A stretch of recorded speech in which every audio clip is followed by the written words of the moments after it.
Cane's Deer Velvet. So our body knows how to heal, but as we age it can sometimes struggle to keep up, and injuries, aches and pains come knocking. Cane's Deer Velvet is packed full of amazing nutrients that the body uses in maintaining the immune system, bones, joints, circulation, and general well-being.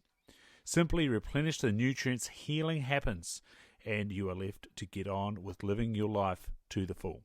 Find out more at www.canesdeervelvet.com. Use the code STAGRAW252 for a 20% introductory discount. Welcome back to the 165 Club, number 9, James T. Veint, Dart Valley, Lake Wakatipu. Another 5x5, 23 3/8 by 23 5/8, 19 4/8 spread, and a 17 4/8 span. Basal snags are 4 by 4 3/8. The forward top is 12 7/8 by 13 1/8. The back tine is 11 3 by 9 7. There's first off forward, which is 5 4 and 6 and 7/8. The left side also has a second off forward and a third off forward. We've got 1 3/8 and 1 7/8. Total there 168.5. James Veint, grandson of Lloyd Veint, for many years the owner of Arcadia, had sighted this particular buck some 3 weeks before he eventually secured him, and while still in the velvet stage. Veint returned to the area a week before he actually took his trophy in order to ascertain just where the buck was feeding and his pattern of movement.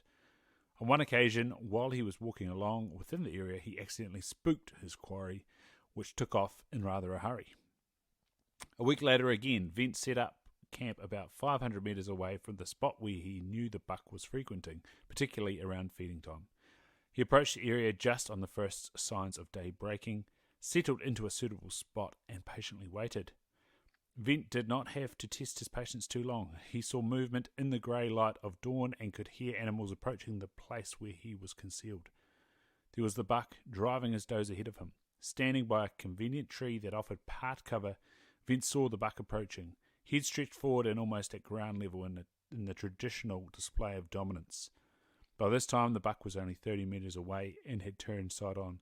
Veint took aim and pulled the trigger. Click! The safety was on. The next time he made no mistake and the buck went down.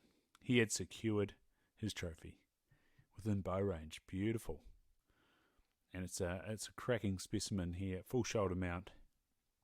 Stunning stuff. There, James T. Veint. We're off next to Sydney Salisbury, Big Cootie, back to Stewart Island. Another 5x5. We'll see you there for number 10 on the Whitetails. Cheers. This series of the Big Game Records is from Volume 4, the Rusa, Sambar and Whitetail, written and compiled for the New Zealand Deer Stalkers Association Incorporated by D.Bruce Banwell. It was published by the Halcyon Press, a division of Halcyon Publishing Limited. Copyright D.Bruce Banwell 2006, first published 2006, all rights reserved.